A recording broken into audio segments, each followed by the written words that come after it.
வணக்கம் உறவுகளே, ஒரு காணொளி வேறோம் பாருங்க. அமெரிக்க அதிபர் ட்ரம்ப் பாரத பிரதமர் நரேந்திர மோடி அவர்களை பத்தி என்ன சொல்லியிருக்காரு அந்த ஆங்கில பேச்சுல அப்படின்னு பாத்தீங்கன்னா, Modi is a great man. That he loves Trump. Now I don't know if the word love. I don't want you to take that any different. I don't want to destroy his political career. Okay. நான் விரும்புகிற மனிதர்களில் ஒருவர் பாரத பிரதமர் நரேந்திர மோடி அவர்கள். அவரை நான் விரும்புகிற ஒரு மனிதர் என்று சொன்னாலேயே அவருக்கு அரசியல் ஆபத்து ஏற்படும். அதனால் நான் அவரை விரும்ப தகுந்த மனிதர் என்று சொல்லி அவருடைய அரசியல் வாழ்க்கையை கெடுக்க விரும்பவில்லை என்று சொல்லியிருக்காரு. இத அப்படி அதாவது இவர் என்ன சொல்றாருன்னா, ட்ரம்ப்பு விரும்பத்தகுந்த மனிதர்னு சொன்னால் அவருக்கு அரசியல் ரீதியாக கேடு வருமா? யாருக்கு? மோடிக்கு. எப்படி வரும்? யார் செய்வாங்க? இந்தியாவில் யாரும் செய்யறதுக்கு வாய்ப்பு இல்லை. வேறு யார் செய்வாங்க? இப்போ அவர் என்னுடைய நண்பர். நான் விரும்பினா அவர் என்னுடைய விருப்பத்துக்குரியவர். நான் அவரை விரும்புகிறேன். நான் அவருக்கு என்னுடைய சிறந்த நண்பர் அப்படின்னு சொன்னால் வெளியிலேருந்து அரசியல் ரீதியாக இவருக்கு ஆபத்து வரும் அப்படிங்கிறான். என்ன ஆபத்து வரும்னு ஒன்றும் புரியல. யார் மோடிக்கு யார் ஆபத்து பண்ணுறது? இல்லை, அவர் ட்ரம்ப்பு சொல்கிறாருன்னே வச்சுக்கோங்க. இவன் சொல்கிறான், இருந்தாலும் சொல்கிறாருன்னு வச்சுக்கோங்க. இருந்தாலும் ஏதோ ஒரு சங்கியாக இருப்பார். அவர் சொல்கிறாருன்னு வச்சுக்கோங்க. சொல்லிட்டு போகிறாரு. ட்ரம்ப் அப்படி சொன்னதாக இருக்கட்டும். நான் நினச்சா அரசியல் வாழ்க்கையை நான் அழிச்சிருவேன் அப்படின்னு சொல்லலை. ரைட்டு. என்னுடைய விருப்பத்துக்குரியவர் அப்படின்னு சொன்னாக்கா அவருக்கு பிரச்சனை வந்துடும், அரசியல் ரீதியாக பிரச்சனை வந்துடும் அப்படிங்கிறார். ரைட்டு. யார் மூலமாக பிரச்சனை வரும்? என்ன பிரச்சனை வரும்? மோடிக்கு விருப்பமானவர் மோடி, ட்ரம்ப்புக்கு விருப்பமானவர் மோடி அப்படின்னு சொன்னால் யாரால் பிரச்சனை வரும் அப்படிங்கிறது நம்ம இவற்றை கேட்க வேண்டிய கேள்வி. ஆனால் இவருக்கு அது பதில் சொல்ல மாட்டார், தெரியாது. ஏதாவது ஒன்று அடிச்சு விட வேண்டியதானே. ட்ரம்ப்பு சொன்னதை விட்டுருங்க. அது வைரல் ஆயிடுச்சு, ஊர் பூரா உலகம் பூரா சிரிச்சு போச்சு. அது முடிஞ்சு போச்சு. இப்போ இவர் சொன்னது இருக்கட்டும். அவர் சொல்கிறது இன்னும் அடுத்த அவருடைய ஸ்டேட்மெண்ட்டில் இன்னும் நிறைய இருக்குது. அதை அப்புறம் பார்க்கலாம். அதுக்கு முன்னாடி ஒரு சில விஷயங்கள் நம்ம பேசிடுவோம். இப்போ ஹிடன்பர்க் அறிக்கை வந்துச்சு. என்ன அறிக்கை வந்துச்சு? அதில் நிறைய கோல்மால் அதானியை பற்றினா முழுசாக அதானியோட சப்ஜெக்டை முழுசாக உரித்து தொங்க விட்டாங்க அதானியை. அதனால் அவர் ஆஃபீஸ் அடித்து நொறுக்குனாங்க. இந்த ஹிடன்பர்க் ஆஃபீஸை டெல்லியில் அடித்து நொறுக்குனாங்க. டெல்லியிலே மும்பையில் எங்கே அடித்து நொறுக்குனாங்க. என்னென்னமோ பண்ணாங்க. முடிஞ்சு போச்சு. அவங்கள தூக்கிட்டு போயிட்டாங்க. இதாவது அமெரிக்காவோட கம்பெனி ஹிடன்பர்க். அந்த பத்திரிக்கை, அந்த ஜெர்னலிஷம் அமெரிக்காவோடது. ரைட்டு, தெரிஞ்சு போச்சு. அமெரிக்கா சதி பண்ணிடுச்சு அப்படின்னு சொல்லிட்டு சங்கிகள் பரப்பிட்டானுங்க. சரி, அது ஒரு பக்கம் இருக்கட்டும்.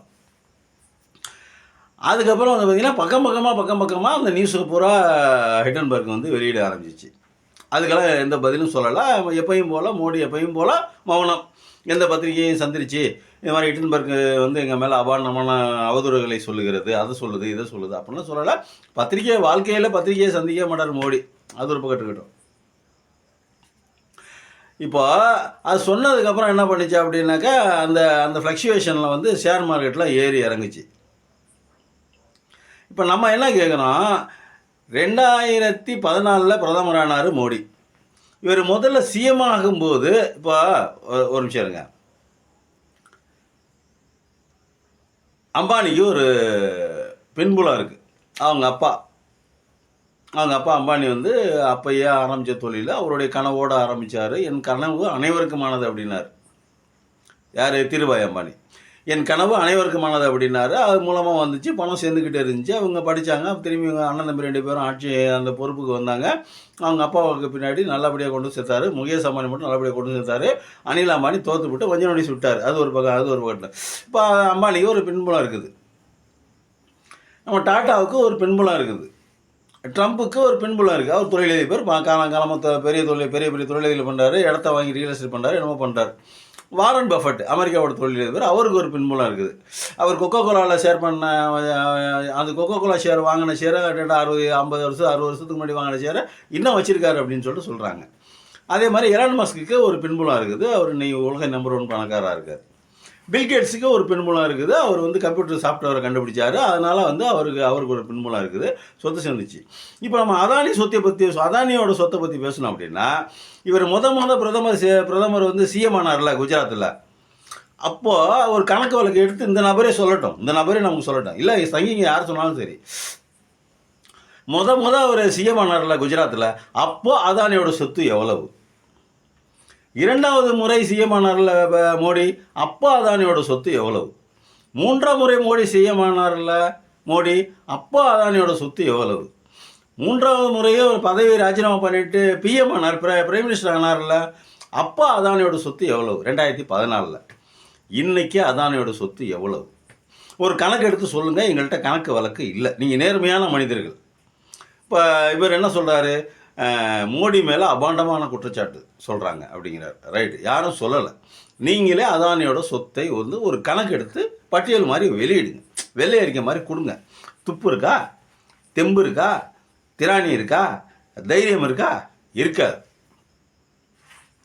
இப்போ மொரீஷியஸில் போகிறீங்க, தீவு வாங்குறீங்க, அதானியை கூப்பிட்டு போகிறீங்க, ஒப்பந்தம் போடுறீங்க. இதெல்லாம் பேப்பரில் வந்து செய்தி, பகிரங்கமாக பேப்பரில் காணொலிகளாக வந்து செய்தி. ஒவ்வொரு நாட்டுக்கு போகும்போது அதானி சம்மந்தப்பட்டவங்களே கூப்பிட்டு போகிறீங்க, பேங்க் மேனேஜர்களை கூப்பிட்டு போகிறீங்க, தலைவர்களை கூப்பிட்டு போகிறீங்க, அங்கேயே கையெழுத்து வாங்குறீங்க, அப்படின்லாம் பேசிக்கிட்டாங்க. எல்லாமே நடக்குது. இப்போ நீங்கள் வந்து எல்ஐசி, ஸ்டேட் பேங்க்கு, அப்புறம் 4 பேங்கை ஒன்றா சேர்க்குறது, 5 பேங்கை ஒன்றா சேர்க்குறது, 6 பேங்கை ஒன்றா சேர்க்குறது, சேர்த்து அதில் கொள்ளையாக 1,00,000 கோடி, 2 லட்சம் கோடி, 3 லட்சம் கோடி எடுக்கிறது. அப்புறம் ரிசர்வ் பேங்கில் இருந்த எமர்ஜென்சி பணம், பேரிடர் நிவாரண நிதியாக என்னமோ ஒன்று சேர்த்து வச்சுருப்பாங்க, 1,50,000 கோடி ரூபா, அதையும் எடுத்து சுவாகா. இந்த பணம்லாம் எங்கே போச்சு? இந்த லோனு போட்டு கொடுத்தீங்களே அதானிக்கும் அம்பானிக்கும், இதெல்லாம் அந்த பணம்லாம் எந்த போடு? யார் விட்டு பணம்? இன்றைக்கி இவ்வளோ சொத்து அதானிக்கு வந்துச்சு. உலக பணக்காரர்கள் இப்போ வந்து முகேஷ் அம்பானி இந்திய பணக்காரர்கள் ஒருத்தர், இந்த 150 கோடி பேர்த்தில் ஒருத்தர். அதே மாதிரி இவர் வந்துட்டார். இவர் வந்து இதையும் தாண்டி உலக அளவில் போயிட்டார். அப்போ உலக நாடுகளே திரும்பி பார்த்துச்சா, அப்படியும் ஒரு பெரிய பணக்காரன் நம்ம இந்தியாவில் இருந்தா அப்படின்னு. அப்போ அந்த எல்ஐசியில் இருந்த பணம், அந்த ஸ்டேட் பேங்கில் இருந்த பணம், இந்த வங்கிகளில் இருந்த பணம், இதெல்லாம் போட்டு அவருக்கு கடனை கொடுத்து, அந்த கடனில் அது அவர் ஒப்பந்தத்தை போட்டு, அந்த ஒப்பந்தத்தில் ஒரு நிறுவனத்தை நடத்தி, அதன் மூலமாக தானே வந்துச்சு சொத்து. அப்போ இதெல்லாம் யார்? அவங்க அப்பா சம்பாரிச்ச பணமா? பேங்க்லேருந்து வாங்கினதெல்லாம், லோன் வாங்கினதெல்லாம் அவங்க அப்பா சம்பாரிச்ச பணமா? அதை எப்படி அவர் சொத்து பட்டியலில் சேர்க்க முடியும்? நீங்கள் சொத்து பட்டியலில் அவர் பேரில் என்னென்ன சொத்து இருக்கோ அதை தானேங்க சேர்க்க முடியும். இப்போ இந்த பணத்தில் லோன் வாங்கிட்டாங்க அப்படின்னா அந்த பணத்தை அந்த பில்டிங்கை அந்த கம்பெனியை அவர் பேரில் எழுதிட முடியுமா? அது கடனில் தானே இருக்குது. அப்போ இந்த பணம்லாம் சேர்த்தது தானே அதானியோட சொத்து. இந்த விவரத்தை ஏன் இந்த விவரங்களை தானே ஹிண்டன்பர்க் சொல்லுது. சரி, அப்படி போட்டு வாங்கி கொடுத்தீங்க. அங்கே பெட்ரோல் வாங்குறீங்க, ரஷ்யாவிலேருந்து பெட்ரோல் வாங்குறீங்க. அது உண்மை நிலவரத்தை சொல்கிறேன். உங்களுக்கு எல்லாம் தெரிஞ்சது தான், இருந்தாலும் சொல்கிறேன். வாங்கி அம்பானிக்கு பாதி அதானிக்கு பாதி கொடுத்துட்றீங்க. அவங்க சுத்திகரிப்பு பண்ணி விலை மதிப்பு கூட்டப்பட்ட பொருளாக்கி அதை வெளிநாட்டுக்கு ஏற்றுமதி பண்ணுறான், பெட்ரோலாக டீசலாக. அதில் பல ஆயிரம் கோடி ரூபா லாபம் வருது. யார் வீட்டு பணத்தில்? ஸ்டேட் பேங்க் பணத்துலேயும், எல்ஐசி பணத்துலேயும், இன்னும் இருக்கக்கூடிய இந்திய நிறுவனங்களுடைய பணத்துலேயும் அந்த நிறுவனத்தை வாங்கியிருக்கீங்க, ஒப்பந்தம் போட்டிருக்காங்க. அந்த பணத்தை வச்சு தான் ஒப்பந்தம் போடுது, அந்த பணத்தை வச்சு தான் சுத்திகரிப்பு பண்ணுறாங்க, அந்த பணத்தை வச்சு தான் கம்பெனி நடத்துகிறாங்க. அதுக்கு லாபம் கட்டுறாங்களா? அந்த இந்த இந்த கொடுத்த பணத்துக்கு வட்டி கட்டுறாங்களா? முதல கட்டுறாங்களா? இது வரைக்கும் வந்திருக்குதா? கொடுத்தது தெரியும், வந்தது வரவு இருக்கா? செலவு இருக்கா? ஏதாவது ஒரு பிரச்சனை இருக்குதா? யாருக்கு தெரியும்? எதை பற்றியுமே சொல்ல மாட்டீங்க. ஆனால் ஊர் மக்கள் தாலி அறுத்து அந்த பணத்தெல்லாம் கொண்டு போய் அவங்கள்ட்ட கொடுப்பீங்க. இது கேவலமா இல்லையா? அது அமெரிக்க அதிபர் சொல்கிறார். சரி, ரைட்டு. இப்போ போர் வந்துச்சு, இந்தியாவுக்கும் பாகிஸ்தானுக்கும் போர் வந்துச்சு. பஹல்காம் தாக்குதல் நடந்ததுனால போர் வந்துச்சு. அந்த போரில் பாகிஸ்தான் தீவிரவாதிகள்லாம் தாக்கிட்டாங்க அப்படின்னு போர் தொடுத்தீங்க. அதுக்கு முன்னாடி பெரிய கதை 2-3 காரணம் நம்மளே போட்டோம். அது எப்படி அப்படின்னா, எப்போ 250 கிலோமீட்டர் உள்ளே வந்து தீவிரவாதிகள் பாகிஸ்தான் பார்டர்லேருந்து 250 கிலோமீட்டர் உள்ளே வந்து பகல்காமில் அட்டாக் பண்ணாங்க அப்படின்னா அதுக்கு பதில் இல்லை. ஆனால் நாங்கள் தீவிரவாதிகள் முகாமை அழிச்சிட்டோம், அவங்கள பூரா பொசிக்கிட்டோம். ஒருத்தனை கூட உயிரோடு பிடிக்கலையாடா? உயிரோடு பிடிக்க துப்பு இல்லையாடா? உயிரோடு பிடிக்கணும், அவனை விசாரிக்கணும், அதெல்லாம் செய்யலையா? விசாரிச்சிங்களா? உயிரோடு பிடிச்சிங்களா? கூண்டில் ஏற்றுனீங்களா? விசாரணை பண்ணீங்களா? பண்ணால் தானே எதுக்காக பண்ணணும், ஏன் பண்ணணும், ஏன் எப்படி பண்ணணும், என்ன பண்ணணும் அப்படின்னு சொல்லுவாங்க. ஆனால் கொண்டு போட்டு அழிச்சு விட்டீங்க அப்படின்னு சொல்கிறீங்க. யார் எது பொய் எது உண்மை தெரியாது. அந்த தீவிரவாதிகள் போட்டோலாம் இருந்தால் அவங்கள ஏன் உயிரோடு பிடிக்க முடியலங்கிறது ஒன்று. அந்த தீவிரவாதி வந்து சரி வரும்போது வந்துட்டான் 250 கிலோமீட்டர் தூரம், போகும்போது எப்படா போனான் அப்படின்னா அதுக்கு பதில் இல்லை. அதுக்கு பதில் இல்லை. இப்போ இதெல்லாம் வந்து ஒரு தொடர்ச்சியாக ஒன்று வருது. அப்போ ட்ரம்ப் என்ன சொல்கிறாரு, நான் தான் போரை நிறுத்தினேன்னு சொல்கிறாரு. ஒரு பதில் கூட பேசலைங்க பிரதமர் மோடி.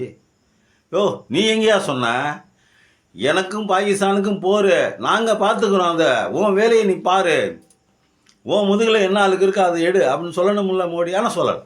ஏன் சொல்லலை? இன்ன வரைக்கும் சொல்லலை. அவர் 55 தடவை சொல்லியிருக்கிறான், நான் தான் பாகிஸ்தானுக்கும் இந்தியாவுக்குள்ளே போரை நிறுத்தினேன். பெரிய அக்க போரா இருக்குது அவங்க கூட, அது ஒரு பக்கம், அது தனி கதை.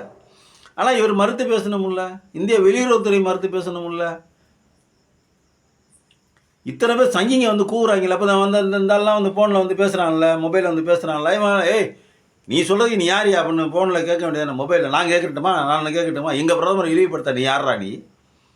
எங்கள் பிரதமருக்கு தெரியாதா எப்போ சண்டை போடணும், எப்போ சண்டை போடக்கூடாது? நீ என்ன வந்து மொத்த சம்பளத்துக்கு நீ என்ன வெங்காயம், நீ என்ன ஈர வெங்காயம் அப்படி நான் கேட்கட்டுமா?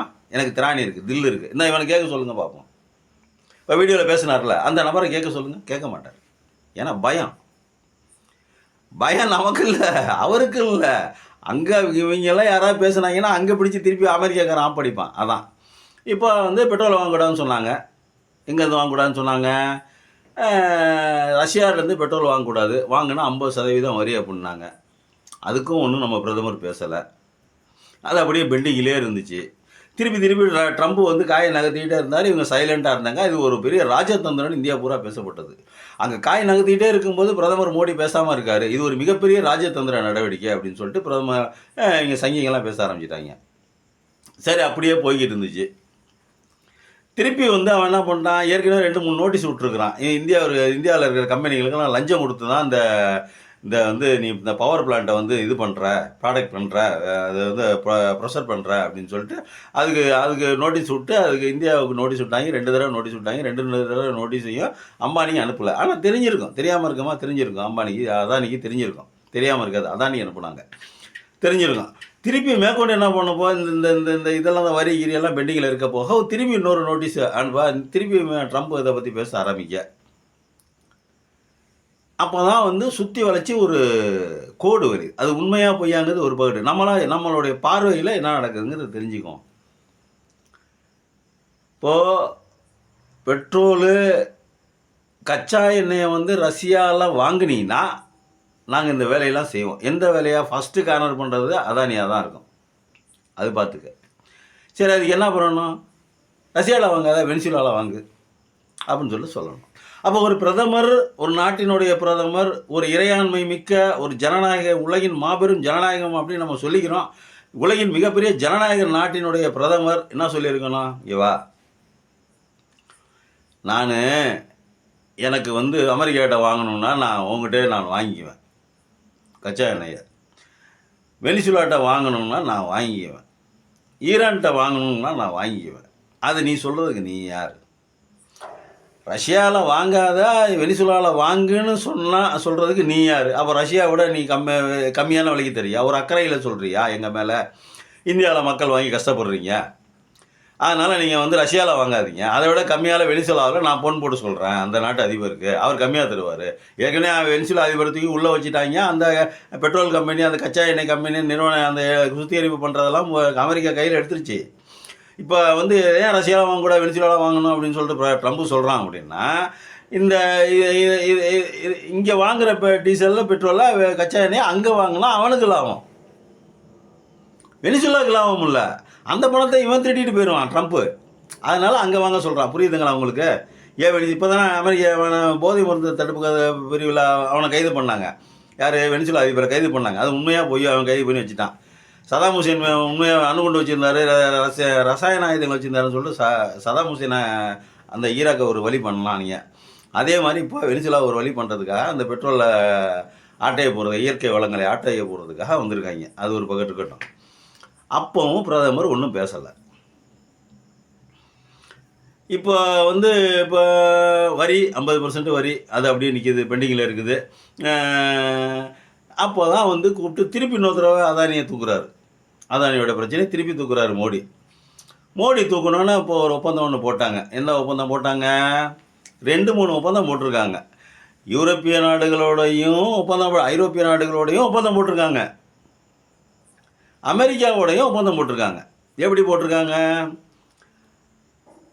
இங்கேருந்து ஏற்றுமதி ஆகக்கூடிய பொருளுக்கு 18% வரி, அமெரிக்காவில் இறக்குமதி பண்ணுற பொருளுக்கு 18% வரின்னு சொல்லியிருக்காங்க. ரைட்டு. அமெரிக்காவிலேருந்து இங்கே இறக்குமதி ஆகுது பார்த்தீங்களா இந்திய பொருளுகளுக்கு, அதுக்கு வரி இல்லை. ஏன்டா வரி இல்லை? வரி இல்லை, இது கவர்மெண்ட்டோட பாலிசி. ஏன் கேள்வி கேட்குற? அப்போ வரி இல்லைன்னா எதை வேணாலும் இறக்குவான், எதை வேணாலும். ஒன்றும் இல்லைங்க, ஒரு காணொலியில் ஒருத்தர் சொன்னார், நம்மளாம் நானாக சொல்லலை, அவங்களாம் யாரும் எனக்கு தெரியாது அதெல்லாம். ஒரு காணொலியில் ஒருத்தர் சொல்கிறார், என்ன சொல்கிறாரு அப்படின்னா, மீன் இருக்குது பாருங்க, கடல் உணவு, அந்த பொருளெல்லாம் வந்து பதப்படுத்தி வச்சுருப்பாங்க அமெரிக்காவில். நிறையா இருக்குதுப்பா, இது எதுக்குப்பா அவ்வளோ வச்சுருக்கீங்க, இதை எங்கிட்ட போய் அனுப்பிச்சி விடுங்கப்பா அப்படின்னா, அவங்களோட முதல் சாய்ஸ் எதுனா இந்தியாவான். முதல் சாய்ஸ் இந்தியாவான். அது அப்படியே அந்த இன்வாய்ஸில் வந்து அந்த தேதியை மட்டும் மாற்றி, இந்த தேதியில் இங்கே கப்பல் இங்கேருந்து கிளம்புது அப்படின்னு இன்வாய்ஸில் அந்த தேதியை மாற்றி அந்த தேதியை கொடுத்து அனுப்பிச்சிட்டா அது வந்து புதுசாகிருமா. அது 1 வருஷமோ 6 மாதமோ 3 மாதமோ 2 வருஷமோ எவ்வளோ தெரியல, அது ஒரு காலகட்டம் அது அப்படியே இருக்குது. அதை வந்து இன்வாய்ஸில் மட்டும் டேட்டை மாற்றி அதை புதுசாக நம்மள்கிட்ட கொடுக்குறதுக்கான வேலைகளை நடக்கும் அப்படின்னு சொல்லிட்டு ஒரு காணொலியில் ஒருத்தர் சொல்கிறாரு, ஒரு அறிஞர். நல்லா உன்னிப்பாக கேட்டேன் நான் இந்த விஷயத்தை. அப்போது கெட்டுப்போன பொருட்கள், வீணாக போன பொருள், பதப்படுத்தப்பட்ட பொருள், ரொம்ப நாளாக ஸ்டாக்கில் இருக்கக்கூடிய பொருள், கண்ட குப்பைகளை கொண்டாந்து இந்தியாவில் இறக்குறதுக்கு தான் வரி இல்லாமல் கொண்டு வந்து இறக்குறது அப்படின்னு சொல்லிட்டு ஒரு முடிவுக்கு வந்து பேசி முடிச்சிருக்காங்களா? அது ஒன்று. இப்போ இதெல்லாம் நடந்துக்கிட்டு இருக்கும்போது திருப்பி அதானி பிரச்சனையை தூக்கும்போது இந்த ஒப்பந்தமெல்லாம் கையெழுத்தாகுது. இதுக்கு முன்னாடி சுப்பிரமணிய சாமி ஒன்று சொன்னார். என்ன சொன்னார்? அவர் நிறைய சொன்னார் மோடியை பற்றி. கடைசியாக ஒன்று சொன்னார், இவர் வந்து யோகியர் இல்லை, இவர் பெண்களோட இவருக்கு தொடர்பு இருக்குது அப்படின்னு சொல்லிட்டு சொல்லலாம். அதனோட ஆப்பானவர் தான் சுப்பிரமணிய சாமி. அதுக்கப்புறம் ஆளையே காணும். நீ சரியான ஒரு மனிதராக இருந்தால், சரியான நாட்டினுடைய பிரதமராக இருந்தால், ஒரு இறையாண்மை மிக்க நாட்டுடைய பிரதமர் இருந்தாலும் இங்கே வா, கூட்டு சுப்பிரமணிய சாமி கூட்டு வாயாங்க, உட்கார வையா, உட்காரு, என்ன பிரச்சனை உனக்கு, என்னை பற்றி என்ன தெரியும், நான் என்ன தப்புன்னு இப்போ சொல்லியா, இப்போ டீட்டெயிலாக சொல்லுப்போ, நேருக்கு நேரு விவாதிப்போம், சொல்லுப்போ, வேணா சொல்கிற அப்படின்னு சொல்லி கேட்கணும்ல. கேட்கலையே. ஆள் இருக்காரா இல்லையானே தெரியல சுப்பிரமணிய சாமி. இதே மாதிரி தான் ஜெகதீப் தங்கர்னு ஒருத்தர் இருந்தார், துணை குடியரசுத் தலைவராக இருந்தார். நீங்கள் என்ன சூப்பர் பார்லிமெண்ட் நடத்துகிறீங்களா சுப்ரீம் கோர்ட்டில்? சுப்ரீம் கோர்ட்டா, சூப்பர் பார்லிமெண்ட்டா அப்படின்னாரு. அதை அவரையும் இப்போ ஆளை காணும். இதுக்கெல்லாம் என்ன காரணம்னு தெரியல. ஆனால் வந்து பேசுகிறவங்க வக்கனையாக வந்து பேசுகிறாங்க. காணொலி பெருசாக போயிட்டுருக்கு, இருந்தாலும் நான் உங்களுக்கு அதை முடிச்சு காட்டணும் பாருங்க. உள்ளூரில் உள்ள கொத்தடிமைகள் வந்து ட்ரம்ப் வந்து மோடி அவர்களை அரசியல் வாழ்க்கையே என்னால் அழிக்க முடியும்னு சொல்லி மிரட்டுறதாகவும், பாரத பிரதமர் பயந்துட்டதாகவும் ஒரு புரளியை உண்டு பண்ணிட்டு இருக்காங்க. உண்மை செருப்பை மாட்டிக்கொண்டு கிளம்புவதற்கு முன்னாடி போய் ஊரை சுற்றி வந்துடும் அப்படின்னு சொல்லி கருணாநிதி சொல்லியிருக்காரு. கருணாநிதி எப்பவுமே நல்லதுக்காக எதுவுமே சொல்லிக் கொடுக்க மாட்டாரு. இதை வந்து அப்படியே கருணாநிதி வந்து என்ன சொன்னாரா, உண்மை வந்து செருப்பை மாட்டிட்டு கிளம்புறதுக்கு முன்னாடி பொய்யை வந்து ஊரை சுற்றி வந்துடுமா அப்படின்னு கலைஞர் சொன்னாராம். இவர் சொல்கிறாரு. அப்புறம் என்ன ஈர வெங்காயத்துக்கு அந்த பழமொழியை இங்கே சொல்கிற, அப்புறம் என்ன வெங்காயத்துக்கு அந்த பழமொழியை வந்து இங்கே சொல்கிற, அவர் சொன்னதை, கலைஞர் சொன்னது ஏன் இங்கே சொல்கிற? இந்த இடத்துக்கு தேவை இருக்கிறதுனால தானே அவரை சொல்கிற, அவர் பேரை சொல்கிற, அவர் திட்டுற. அப்போ அது சொன்னது உண்மை தானே? அப்போ சொன்னது உண்மைன்னு நீ சொல்கிறபடியே வச்சுக்குவான், சொல்கிறது உண்மை தானே? இப்போ எது பொய் எது உண்மைங்கிறது தான் மேட்ரு. நீ சொல்கிறது பொய்யா இல்லை இந்த நாடே சொல்கிறது பொய்யா அப்படிங்கிறது தான் மேட்ரு. சரி, அது ஒரு பாட்டுக்கிட்ட அடுத்த பாரு கேளுங்க. உள்ளூர் தீவிரவாதிகள் வந்து இந்த பொய்யை வந்து உண்மை மக்களை போய் சென்றடைகிறதுக்கு முன்னாடி உலகத்தை சுற்றி வரக்கூடிய அளவுக்கு இந்த மாதிரி புரளியை உண்டு பண்ணி விட்டுட்டு இருக்காங்க. மக்களை சந்தித்து மக்களுடைய வாக்குகளை பெற்று நமது பாரத தேசத்தில் இனிமேல் ஒருபோதும் காங்கிரஸால் ஆட்சி அமைக்கும். மக்களை சந்தித்து மக்களின் வாக்குகளை பெற்று, இது எவ்வளோ பெரிய மோசடியான வார்த்தைகள் இதெல்லாம் கேட்க மாட்டீங்களா நீங்கள்? எங்களை மக்களை சந்திச்சாரு சரி, மக்களை சந்திச்சாரு சரி, வாக்குகள் எப்படி வாங்கினாரு அதானே இப்போ மேட்ரு. அவர் ஏற்கனவே அக்ரிமெண்ட் போட்டு வச்சுருக்காரு. யார் கூட? இடி கூட ஒரு அக்ரிமெண்ட்டு, சிபிஐ கூட ஒரு அக்ரிமெண்ட்டு, என்ஐஏ கூட ஒரு அக்ரிமெண்ட்டு, இன்கம் டேக்ஸ் கூட ஒரு அக்ரிமெண்ட்டு, தேர்தல் ஆணையத்தோட ஒரு அக்ரிமெண்ட்டு. இதெல்லாம் வந்து இண்டிவிஜுவலாக இயங்கக்கூடிய ஒரு மத்திய அரசினுடைய நிதி நிறுவனங்களாக இருந்தது. எப்போ இருந்தது? 2014க்கு முன்னாடி. 2014க்கு பின்னாடி இதெல்லாம் பாஜகவினுடைய கிளை அமைப்புகளாக மாற்றப்பட்டது. கிளை அமைப்புகள். இப்போ பாரதிய ஜனதா கட்சியில் வந்து ஒரு இளைஞர் அணி இருக்குது, ஒரு குழந்தைகள் அணி இருக்குது, ஒரு மகளிர் அணி இருக்குது. அந்த மாதிரி இதெல்லாம் வந்து கிளை அமைப்புகள். இந்த அமைப்புகள்லாம் அது என்ஐஏ, சிபிஐ, இடி, இந்த மாதிரி விசாரணை அமைப்புகள், இன்கம் டேக்ஸ் டிபார்ட்மெண்ட்டு, இதெல்லாம் வந்து கிளை அமைப்புகள் பாஜகவுக்கு இப்போ மாறிடுச்சு. இப்போ இவங்களோடலாம் அக்ரிமெண்ட் போட்டு வச்சுக்கிட்டு தான் தேர்தலை சந்திச்சிருக்காரு. தேர்தலில் இவ்வளோ தில்லுமுள்ளு நடந்திருக்குது, இவ்வளோ பேர்த்த தேர்தலை விட்டு தூக்கியிருக்காங்க, இவ்வளோ பேர் கள்ள ஓட்டு போட்டிருக்காங்க அப்படின்னு அக்குவேறு ஆணிவேரா ராஜீவ்காந்தி சொல்லியும் இவங்க நம்ப மாட்டேங்கிறாங்க, உண்மையை ஒத்துக்க மாட்டேங்கிறாங்க. இவங்க என்ன சொல்ல வராங்க அப்படின்னா, இது ஜனநாயக நாடு இல்லை, இது எங்களுடைய சர்வாதிகாரத்தை ஏற்று அந்தபடி நடந்து கொண்டிருக்கிற ஒரு நாடு. இதில் நாங்கள் வச்சதான் சட்டம், நாங்கள் என்ன சொல்கிறோமோ அதான் நடக்கும், அதான் முடியும் அப்படிங்கிற மாதிரி இவர் சொல்கிறார். மக்களை சந்தித்து ஓட்டு வாங்கினது அப்படின்னாக்கா இவர் வந்திருக்க மாட்டார். வாரணாசியில் தோற்று போயிட்டாருன்னு சொன்னாங்க கடைசி நேரத்தில். இவரோட தொகுதியில் தோற்று போயிட்டார் அப்படின்னு தானே சொன்னாங்க. 2 மணி நேரம் எலெக்ஷன் எலெக்ஷன் ரிசல்ட்டை என்றதை நிப்பாட்டி அதுக்கப்புறம் ஏதோ கோல்மால் வேலையை பார்த்து அதுக்கப்புறம் வந்து ஜெயிச்சதுன்னு சொல்லுது அப்படின்னு காணொலி நான் சொல்லலை. நன்கு உணர்ந்திருப்பதால் காங்கிரசும் திமுகவும் சேர்ந்து மக்கள் மத்தியில் இந்த மாதிரி தொடர்ந்து பொய் பிரச்சாரங்களை மிக வேகமா செஞ்சுட்டு இருக்காங்க. மக்களும் அதை புரிஞ்சுட்டு தான் இருக்காங்க. அதனால இந்த திமுகவும் காங்கிரஸும் சேர்ந்து தான் மக்கள்கிட்ட வந்து பொய் பிரச்சாரம் பண்ணுறாங்களாம். இவங்க வந்து உண்மையான பிரச்சாரம் பண்ணுறாங்களாம். இதெல்லாம் நாட்டு மக்களுக்கே தெரியும் அப்படின்னு இவரே சொல்கிறாரு. நாட்டு மக்களுக்கு எது உண்மை எது பொய்ங்கிறது நாட்டு மக்களுக்கு நன்றாகவே தெரியும். எல்லாரும் பார்த்துக்கிட்டு இருக்காங்க, அனுபவப்பட்டுக்கிட்டு இருக்காங்க. மோடி ஆட்சி 2014 வந்ததுலேருந்து இன்னை வரைக்கும் இந்த கவர்மெண்ட் எப்படி நடக்குது, என்ன பண்ணுது அப்படிங்கிறத பார்த்து அனுபவப்பட்டுக்கிட்டு தான் இருக்காங்க. அதனால் நம்ம மக்களாகிய நாம் சிந்திக்க வேண்டும்.